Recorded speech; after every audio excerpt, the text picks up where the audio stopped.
اعوذ باللہ من الشیطان الرجیم بسم اللہ الرحمن الرحیم۔ تو آج ہم اپنے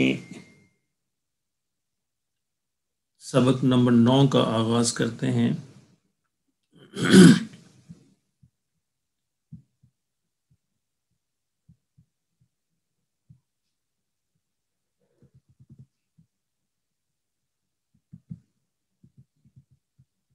پچھلی دفعہ ہم نے یہ الفاظ پڑھے تھے: نذیر ڈرانے والا، مبین کھلا اور واضح، عدو دشمن، ماء پانی، اور بل بلکہ۔ آج ہم دیکھتے ہیں کچھ وہ الفاظ جن کو اسماء اشارہ کہتے ہیں، جو اشارہ کرنے کے لیے استعمال ہوتے ہیں، نزدیک کی چیزیں اور دور کی چیزیں۔ ھذا کا مطلب ہے یہ، دس، یہ ایک مذکر کے لیے، میل کے لیے ھذا ایک مذکر کے لیے استعمال ہوگا، اور ھذہ یہ ایک مؤنث کے لیے، فیمیل کے لیے استعمال ہوگا۔ ھذا مذکر اور ھذہ مؤنث۔ ہؤلاء یہ سب، جمع کے لیے استعمال ہوگا، مذکر ہو یا مؤنث، سب کے لیے استعمال ہوگا۔ اگر لفظ مذکر ہے، فار ایگزامپل ھذا رجل، یہ ایک آدمی ہے، ھذہ امرأۃ، یہ ایک عورت ہے۔ لفظ مذکر ہے تو اس کے ساتھ مذکر اس میں اشارہ آئے گا، اور لفظ مؤنث ہے تو اس کے ساتھ مؤنث اس میں اشارہ آئے گا۔ ہؤلاء یہ سب، ذالک وہ مذکر کے لیے، تلک وہ مؤنث کے لیے، اولئک وہ سب مذکر اور مؤنث دونوں کے لیے۔ الذی وہ جو، الذی وہ جو مذکر کے لیے، اللتی وہ جو مؤنث کے لیے، الذین وہ سب، وہ جو سب۔ آج ہم پڑھیں گے سورہ ماعون، تو اس میں اب دیکھیں گے الذی، الذین، سارے الفاظ اس میں استعمال ہوئے ہیں۔ قرآن مجید میں ان کا الفاظ کا استعمال بہت زیادہ ہے، تو اگر ایک دفعہ ہم ان کو لرن کر لیں تو بار بار یہ الفاظ تقریباً انہی میننگز کے اندر وہاں پہ استعمال ہوں گے۔ خاص طور پہ الذی اور الذین بہت زیادہ استعمال ہوتے ہیں۔ الذی وہ جو ایک، اور الذین وہ جو سب، یعنی جمع کے لیے اور یہ واحد کے لیے۔ تو آج کے الفاظ یہ ہیں: ھذا، ھذہ، ہؤلاء، ذالک، تلک، اولئک، الذی، اللتی، اور الذین۔ آج ہم گرامر کے اندر پچھلی چیزیں ان کو ریوائز نہیں کر رہے۔ پچھلے جو مسلسل جو 8 ہمارے لیسنز تھے، 8 ہفتے، ہم ان کو ریوائز کرتے رہے ہیں۔ تو میں اس امید پہ کہ انشاءاللہ اب آپ کو وہ ساری چیزیں ازبر ہو گئی ہوں گی اور آپ کے فہم میں آ گئی ہوں گی، اس لیے میں نے یہاں پہ آج ان کی ریویژن نہیں رکھی۔ آج ہم نیا سلسلہ شروع کر رہے ہیں، تو اگلی دفعہ سے یہیں سے ہم ریویژن کریں گے۔ پچھلی چیزیں جو ہیں پچھلے 8 اسباق کی، وہ وہیں تک قائم رہیں گی، کوئی بھی چاہے تو ان کو دوبارہ وہاں سے دہرا سکتا ہے۔ مرکب اضافی، یعنی دو الفاظ کا کمبینیشن، دو الفاظ، دو یا دو سے زیادہ الفاظ جب آپس سے ملتے ہیں تو ان کو مرکب کہا جاتا ہے۔ تو اس میں مختلف قسم کے مرکب استعمال ہوتے ہیں۔ تو ترجمہ سمجھنے کے لیے، ترجمہ جاننے کے لیے، ترجمے کی فہم حاصل کرنے کے لیے ضروری ہے کہ ہم یہ دیکھیں کہ الفاظ آپس میں کس طرح جوائن ہوتے ہیں، اور ان کے ترجمے کے اندر کیا فرق پڑتا ہے جب وہ آپس میں جوائن کرتے ہیں۔ تو پہلا مرکب جسے ہم دیکھ رہے ہیں اس کا نام ہے مرکب اضافی۔ مرکب اضافی یہاں پہ جیسا کہ لکھا بھی ہوا ہے، ایسا مرکب جس میں ایک اسم کی اضافت کا مطلب ہوتا ہے تعلق یا نسبت، یعنی جس میں ایک اسم کا آپ تعلق قائم کریں دوسرے اسم کے ساتھ۔ مثلا کتاب اللہ، اللہ کی کتاب، یعنی کتاب کا تعلق قائم کیا ہم نے اللہ کے ساتھ۔ رسول اللہ، اللہ کے رسول، رسول کا تعلق قائم کیا ہم نے اللہ کے ساتھ۔ تو اس کو مرکب اضافی کہا جاتا ہے۔ اس کا جاننا کیوں ضروری ہے کہ دیکھیں، دو الفاظ ہیں کتاب اللہ، لیکن ہم ترجمہ کرتے ہیں اللہ کی کتاب۔ دو الفاظ ہیں رسول اللہ، اللہ کے رسول، ترجمہ میں ہم کہتے ہیں 3 الفاظ میں اللہ کے رسول، تو یہ کا کے کی کہاں سے آیا؟ یہ اصل میں اس کنسٹرکشن کے اندر، اس ترکیب کے اندر آ گیا. جب 2 الفاظ کو ہم نے اس طریقے سے جوڑا تو یہ ترجمے کے اندر کا کے کی کا خود بخود اضافہ ہو جائے گا. اس لیے اس کا جاننا ضروری ہے کہ قرآن مجید میں بے شمار مقامات پر ہر صورت کے اندر مرکب اضافی کا استعمال ہوا ہے. تو اگر ہمارے ذہن کے اندر یہ موجود ہو اور یہ کلیہ اور یہ فارمولہ ہمیں پتہ ہو کہ یہ مرکب اضافی ہے، تو ظاہر ہے کہ ترجمہ کرتے وقت ہم خود بخود اس میں کا اور کے کی کا اضافہ کریں گے. انگلش میں آف کا اضافہ ہوتا ہے، the book of Allah, the prophet of Allah.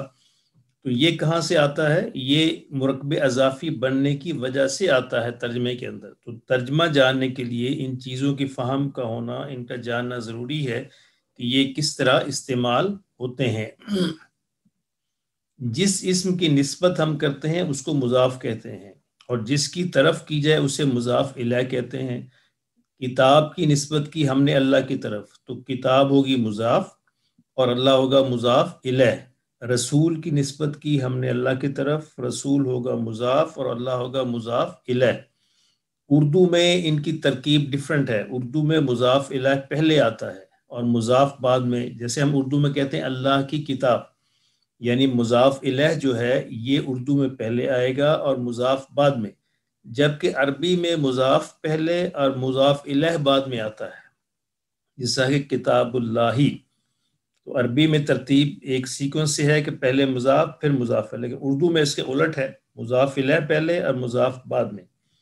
تو مرکب اضافی سے مراد 2 اسماء، 2 ناؤنز جو ہیں ان کی آپس میں تعلق بنانا، ان کی آپس میں ایک دوسرے سے نسبت قائم کرنا، اس کو مرکب اضافی کہتے ہیں.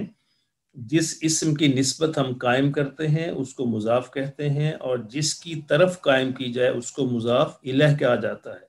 اور ترجمہ کرتے وقت ان کے اندر کا کے کی کا اضافہ خود بخود شامل ہو جاتا ہے. اب اس سے کچھ قواعد ہیں جو ذہن میں رہنا ضروری ہے. مضاف کا قاعدہ یہ ہے کہ اس سے پہلے الف لام نہیں آتا. جیسے ہم کتاب اللہ، تو یہ الکتاب اللہ نہیں ہو سکتا، اور نہ ہی بعد میں تنوین آتی ہے. مضاف کا قاعدہ یہ ہے، قانون یہ ہے مضاف کا، کہ اس سے پہلے الف لام نہیں آ سکتا اور نہ ہی بعد میں تنوین آ سکتی ہے. مثلا ہم کتاب اللہ تو ٹھیک ہے اللہ کی کتاب، لیکن الکتاب اللہ نہیں کہہ سکتے کیونکہ پھر یہ مضاف نہیں بنے گا. اور یا ہم کتابن اللہ نہیں کہہ سکتے، یعنی کتاب کے آخر میں تنوین بھی نہیں آ سکتی اور اس سے پہلے الف لام بھی نہیں آ سکتا. تو یہ مضاف کا قاعدہ ہے. اور اسی طرح مضاف کے آخر میں تنوین نہیں آتی. تنوین اصل میں نون کے قائم مقام ہوتی ہے. تنوین جو ہے اصل میں نون ہے، نون اس سے ہم 2 زبر 2 زیر 2 پیش کو تنوین کہتے ہیں، اور اس کی ساؤنڈ بھی نون کی طرح ہوتی ہے. ہم کہتے ہیں میم 2 زبر من، میم 2 زیر من، اور میم 2 پیش من، تو ساؤنڈ بھی نون کی، اس کے اینڈ پہ نون آ رہا ہے، تو نون کی قائم مقام ہے تنوین. اب چونکہ مضاف کے آخر میں تنوین نہیں آ سکتی تو اس لیے نون بھی نہیں آ سکتا. یہ بڑی بہت اہم اس کا قانون ہے اور کلیہ ہے، اس کو سمجھنا ضروری ہے کہ مضاف کے آخر میں نہ تو تنوین آتی ہے، اور تنوین چونکہ نہیں آتی، یعنی مضاف اگر تنوین کو برداشت نہیں کرتا تو نون کو کیوں برداشت کرے گا؟ تنوین تو نون کی قائم مقام ہے نا، تو وہ اصل نون کو بھی مضاف جو ہے برداشت نہیں کرتا. مثلا آپ سمجھیے یہاں پہ، مثلا ہم کہیں گے باب، باب کا مطلب ہوتا ہے دروازہ. ہم کہیں گے باب المسجدی، مسجد کا دروازہ. اگر ہم نے یہ کہنا ہو کہ مسجد کے 2 دروازے، 2 باب ایک دروازہ، بابان، جو ہم نے پہلے ہم تثنیہ کے قاعدے پڑھ چکے ہیں، واحد تثنیہ اور جمع ہم پڑھ چکے ہیں کہ جب 2 بناتے ہیں تو الف نون ایڈ کر دیتے ہیں. باب ایک دروازہ، بابان 2 دروازے. اب ہم نے کہنا ہو مسجد کے 2 دروازے،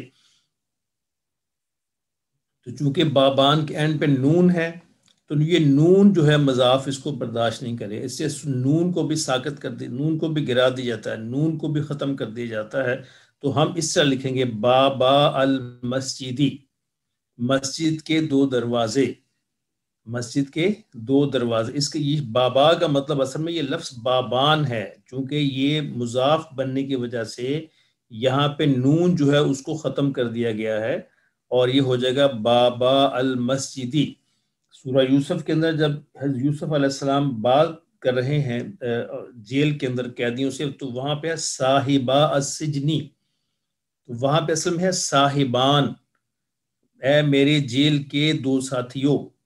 دو ساتھی ہیں، صاحبان ہے، تو وہاں پہ بھی نون موجود نہیں ہے قرآن مجید میں. کیوں؟ کہ وہ وہاں پہ مضاف بن رہا ہے، جیل کے قید کے دو ساتھی.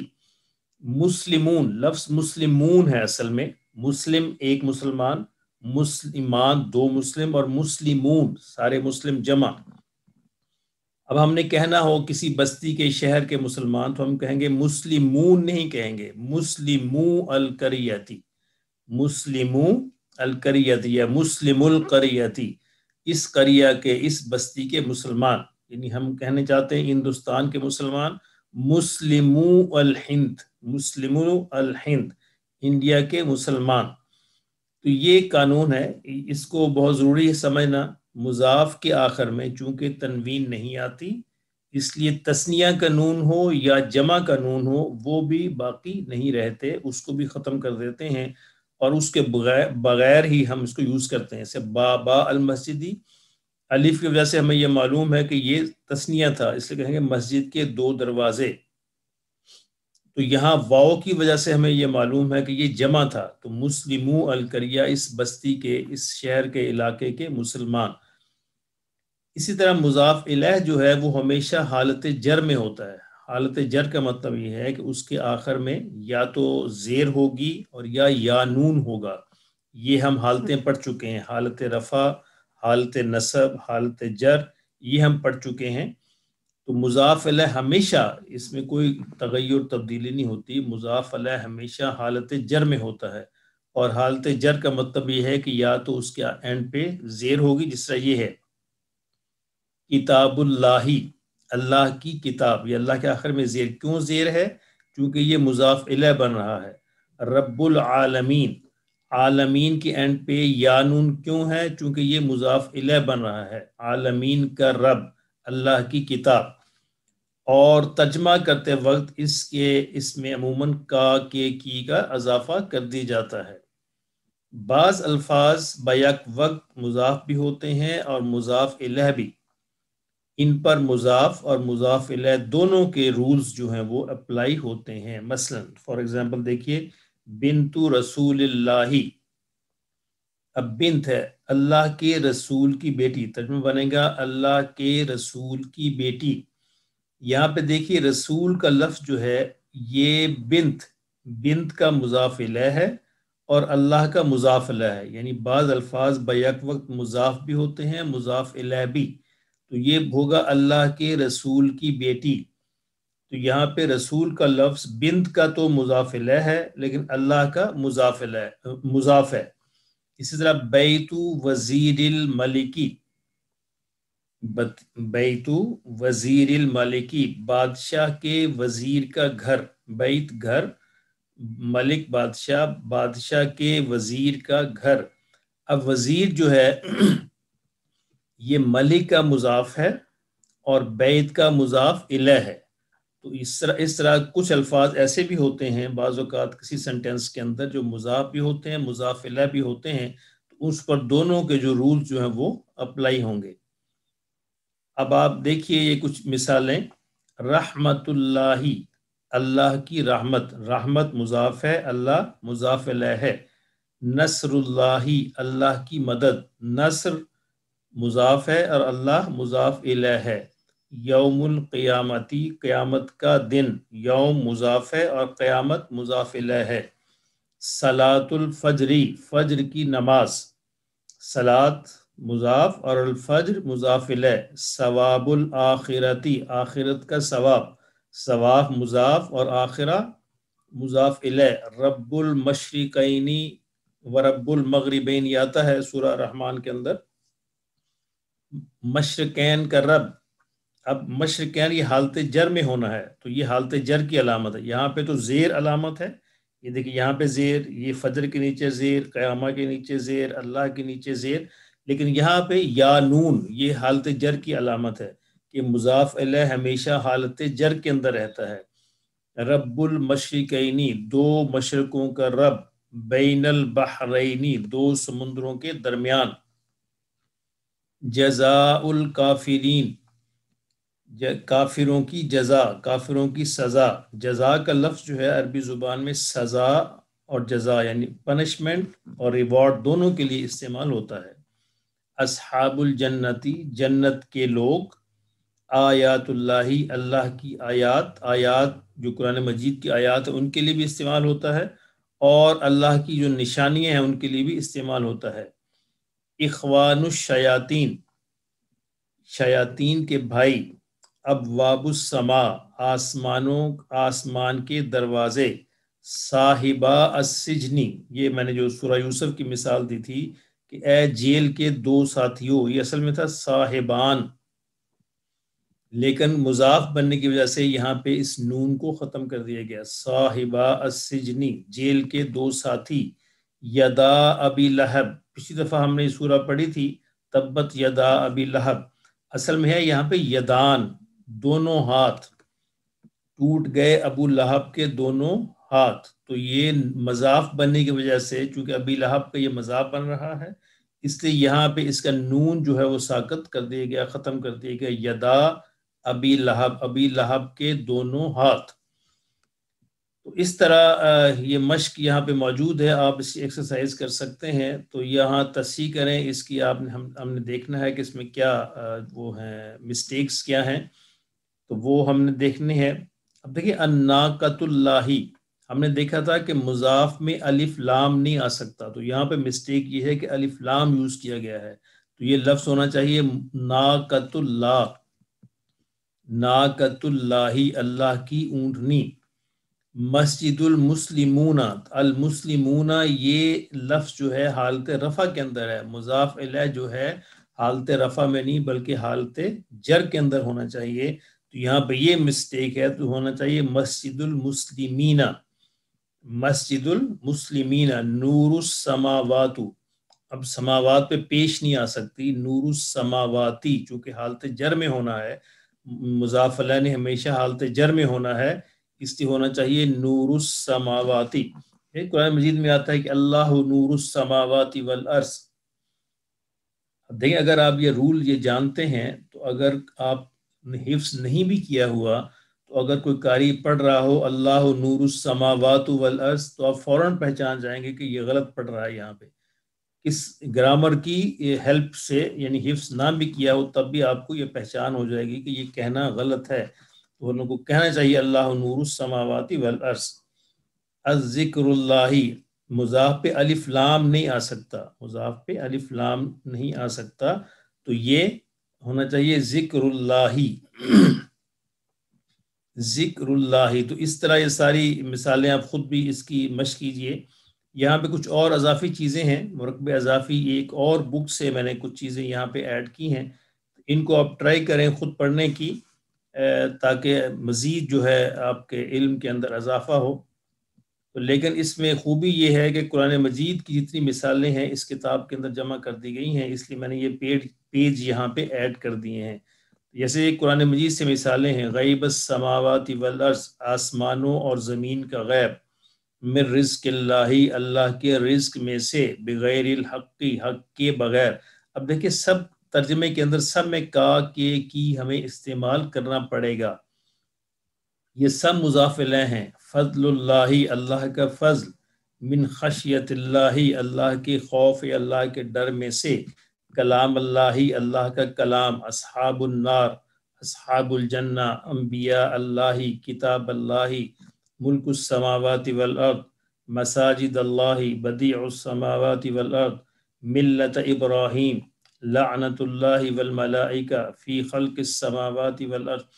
اب دیکھیں یہاں پہ آ رہا ہے ملت ابراہیم، یا جبکہ ہونا چاہیے ابراہیم، یہ ایکسیپشنز ہیں، کچھ ایکسیپشنز موجود ہیں، لینگویج میں ہمیشہ ایکسیپشنز موجود ہوتی ہیں، کچھ الفاظ ایسے ہیں جن کے نیچے زیر یا وہ حالت جر میں نہیں آ سکتے، وہ یہاں پہ موجود ہیں، یہ استثناء ہے۔